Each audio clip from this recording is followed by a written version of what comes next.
L'intelligence artificielle, on va se dire les choses, elle est partout dans le discours marketing. Elle est dans les comités de direction, dans les plans stratégiques, dans les présentations des éditeurs de logiciels. Et pour beaucoup de directions marketing, elle est devenue la priorité numéro un. La promesse, elle est immense, c'est de gagner en productivité, de créer plus de contenu plus vite, d'exploiter enfin la fameuse data qu'on a sur nos clients, de personnaliser à grande échelle et tout ça, idéalement sans exploser les coûts. Sur le papier, l'IA coche toutes les cases. Sauf que sur le terrain, la réalité, très souvent, elle est quand même beaucoup moins brillante. Une majorité de directions marketing avance, certes, mais n'avancent pas vraiment, ou en tout cas n'avancent pas très vite. Ils font des tests, ils font des pilotes, ils font des POC, ils ont des outils qui viennent s'ajouter à d'autres outils. Et puis il y a une question qui revient tout le temps, sans cesse. Où est le ROI? Alors dans cet épisode, je vous propose de prendre un peu de recul.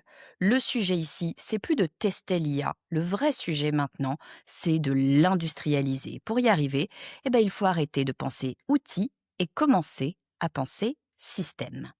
Bon alors, on peut se poser la question d'abord, pourquoi est-ce que l'IA est devenue finalement très rapidement la priorité numéro un des directions marketing? Oui, parce que l'intelligence artificielle, elle s'est imposée quand même très très vite dans l'agenda des directeurs, des directrices marketing. Elle n'est pas arrivée juste comme un outil fait pour l'optimisation, elle est arrivée comme une réponse directe à plein de tensions structurelles qu'on a aujourd'hui au sein des directions. Les équipes marketing doivent produire toujours plus de contenu, plus de canaux pour plus de segments, avec un niveau d'exigence qui est encore plus élevé. Elles doivent évidemment nourrir le pipe commercial, elles doivent travailler la notoriété, elles doivent accompagner les ventes. Tout ça, elles doivent le faire en prouvant que leur contribution au chiffre d'affaires n'est pas nulle et idéalement qu'elle apporte beaucoup, beaucoup d'argent. Cette pression, évidemment, elle est permanente. Et manque de peau, les ressources, elles ne suivent pas toujours. C'est dans ce contexte, finalement, que l'IA apparaît comme l'espèce de promesse idéale, le Saint Graal. Elle promet de faire mieux avec autant, voire de faire mieux avec moins. Donc elle promet des gains de productivité rapides en automatisant une partie des tâches qu'on a à faire, et notamment des tâches chronophages. Elle promet d'accélérer la création de contenu. Elle promet aussi de mieux exploiter la data qu'on a sur les clients, alors qu'on a des volumes de data qui explosent, et puis des signaux qui deviennent de plus en plus difficiles à exploiter. On a un autre élément qui explique cette espèce de priorité stratégique. L'IA, c'est devenu le sujet des directions générales. Les CMO, les directeurs, directrices marketing, ils portent plus le sujet tout seul. Le sujet, il est discuté en COMEX, il est présenté en conseil d'administration, il est comparé à ce que font tous les concurrents. Donc ne pas avancer sur l'IA, c'est souvent perçu comme un véritable risque stratégique. Sauf que cette pression, ça va créer un effet pervers. Elle pousse, parfois, pas toujours bien sûr, mais elle pousse parfois les équipes à agir vite, sans toujours prendre le temps de structurer la démarche.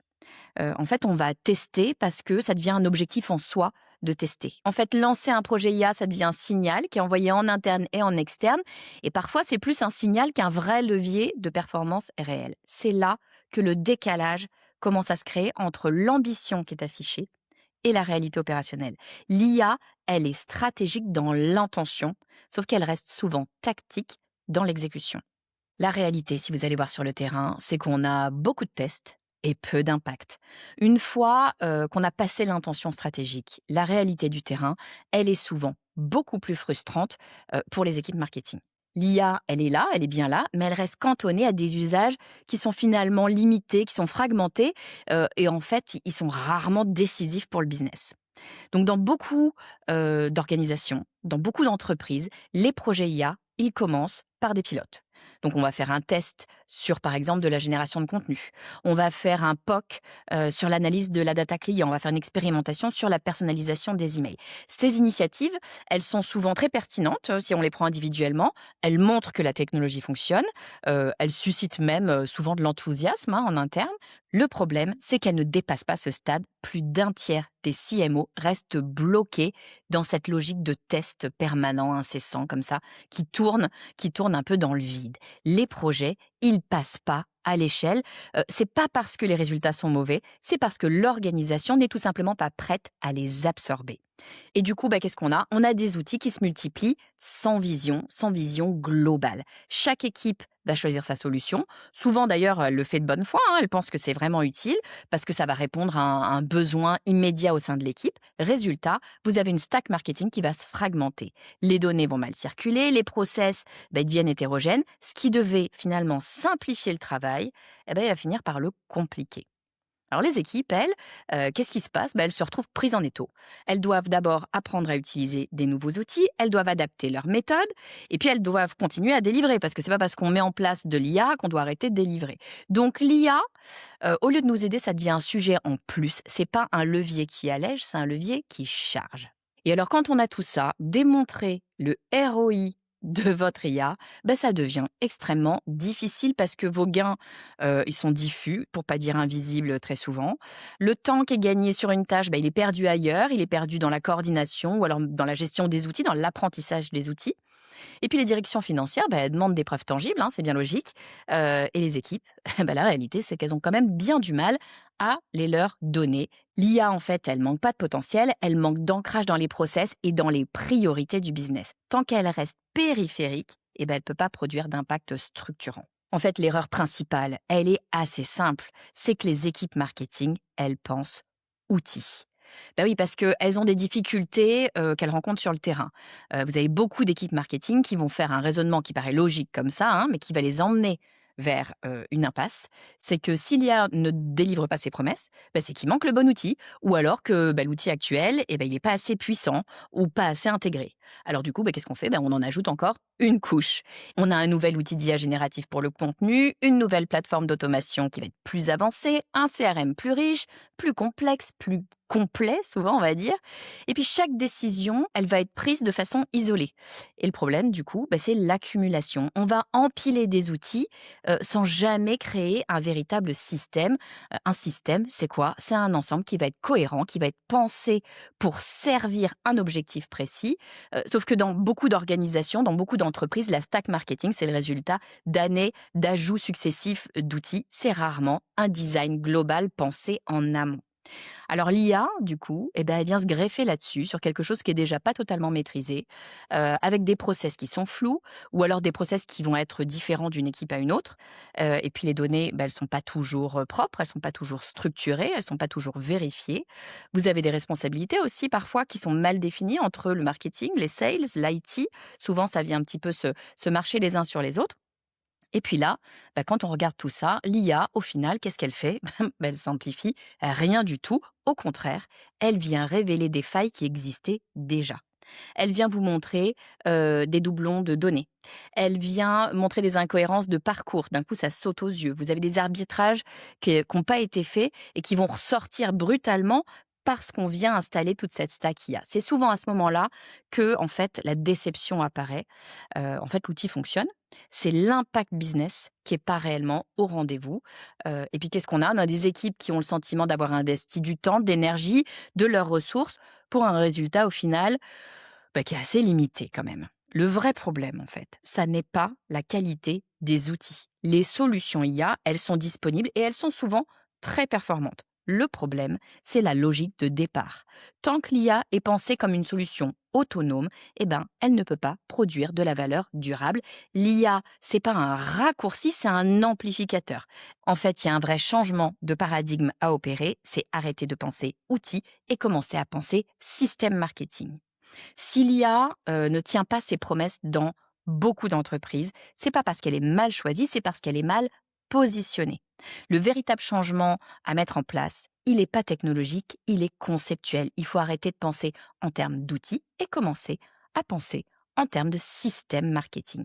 Alors un système marketing, qu'est-ce que c'est? Ça commence toujours par des objectifs business, pas par une démo de produit, pas par une roadmap IT, mais par une question simple. Qu'est-ce que le marketing doit réellement améliorer dans l'entreprise?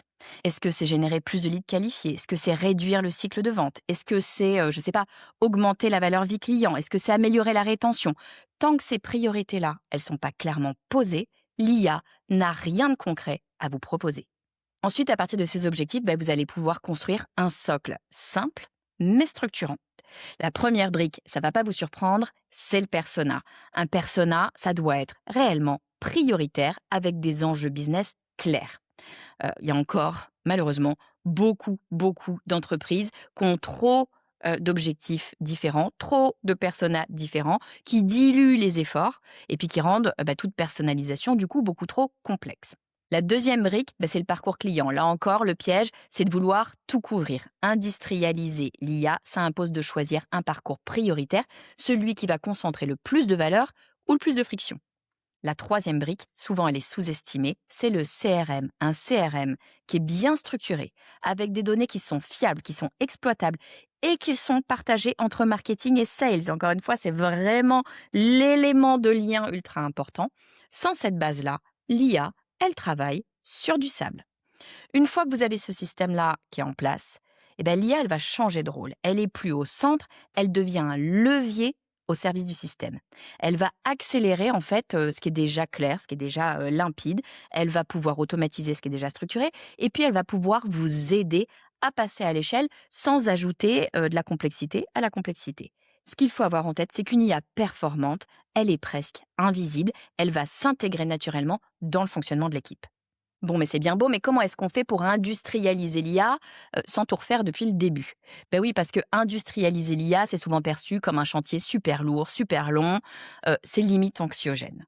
On a beaucoup de directions marketing qui hésitent à y aller parce que ils ont peur qu'il faille tout remettre à plat, qu'il faille changer d'outil, qu'il faille revoir l'organisation, qu'il faille former toutes les équipes, du coup perdre énormément de temps. En réalité, l'industrialisation, elle repose moins sur une rupture que sur une série de choix clairs et assumés. Le premier choix, il consiste à renoncer à vouloir tout faire en même temps. C'est assez simple, mais c'est absolument nécessaire. Industrialiser l'IA, ça commence par un seul cas d'usage prioritaire qui va être directement lié à un objectif business. Pas forcément le plus innovant, pas le plus spectaculaire, mais celui qui a le plus d'impact mesurable. Par exemple, ça peut être l'accélération de la production de contenus commerciaux ou alors ça peut être l'amélioration, du nurturing sur un segment clé ou alors, l'aide à la qualification des leads. Ce cas d'usage ensuite, il doit être connecté au process existant. C'est un point ultra important. Vous avez énormément de projets IA qui échouent parce qu'ils fonctionnent en parallèle du quotidien des équipes. Industrialiser, ça veut dire intégrer. Ça veut dire faire avec la façon de travailler déjà existante. L'IA doit s'insérer dans les workflows actuels, dans les outils déjà utilisés, sans avoir à demander aux équipes de tout réapprendre. Ensuite, la question de la mesure, elle va devenir centrale. Pas pour rassurer, mais pour piloter. Il ne s'agit pas de mesurer l'usage de l'outil, mais de mesurer son impact business réel, c'est-à-dire le temps gagné sur des tâches clés, l'amélioration du taux de transformation, la réduction, par exemple, du cycle de vente. Ces indicateurs-là, ils vont donner une légitimité vraiment durable au projet, surtout quelque chose que vous allez pouvoir mesurer et montrer à votre direction financière ou à votre COMEX. Dernière chose, industrialiser l'IA, ça impose une discipline souvent contre-intuitive. Ça veut dire réduire le nombre d'outils, clarifier les responsabilités et simplifier les parcours. Plus l'IA est intégrée dans un système clair, plus elle va créer de la valeur. L'industrialisation, en fait, c'est pas un sujet technique, c'est un sujet de focus, de cohérence et de gouvernance marketing. Ce qu'il faut avoir en tête, c'est qu'en fait, l'IA, ça n'est pas un projet, c'est une discipline marketing. L'intelligence artificielle, elle est souvent présentée comme une espèce de révolution technologique. Dans les faits, pour les directions marketing, elle agit surtout comme un révélateur. Elle met en lumière ce qui fonctionne déjà très bien et elle expose sans détour ce qui ne fonctionne pas du tout. Des organisations qui ont du mal à tirer de la valeur de l'IA, elles manquent pas d'idées, elles manquent pas d'outils, elles manquent pas de bonne volonté en général, elles manquent de clarté. De la clarté sur leurs objectifs business, de la clarté sur leurs priorités marketing, de la clarté sur les process et sur les données. Tester l'IA, c'est plus un sujet, presque tout le monde le fait. Le vrai sujet aujourd'hui, c'est la capacité à passer à l'échelle. Et cette capacité, elle ne dépend pas de la sophistication des outils, mais de la solidité du système marketing sur lequel l'IA va venir s'appuyer. Penser système, c'est accepter de faire des choix. Ça veut dire choisir un nombre limité de personas, s'il vous plaît. Choisir un parcours client prioritaire, choisir des indicateurs business clairs. Et puis aussi choisir de renoncer à certains outils ou certains projets, à certaines en fait distractions. L'IA ne doit pas être au centre de la stratégie marketing, elle doit en être un accélérateur. Quand elle est bien intégrée, logiquement, on devrait quasiment pas la voir. Elle doit faire gagner du temps, elle améliore la qualité, elle renforce la cohérence, mais elle fait tout ça sans bruit, sans effet gadget. Pour les directions marketing, l'enjeu, il est clair pour moi. Il ne s'agit pas d'être en avance sur l'IA, il s'agit d'être suffisamment structuré pour qu'elle crée vraiment de la valeur.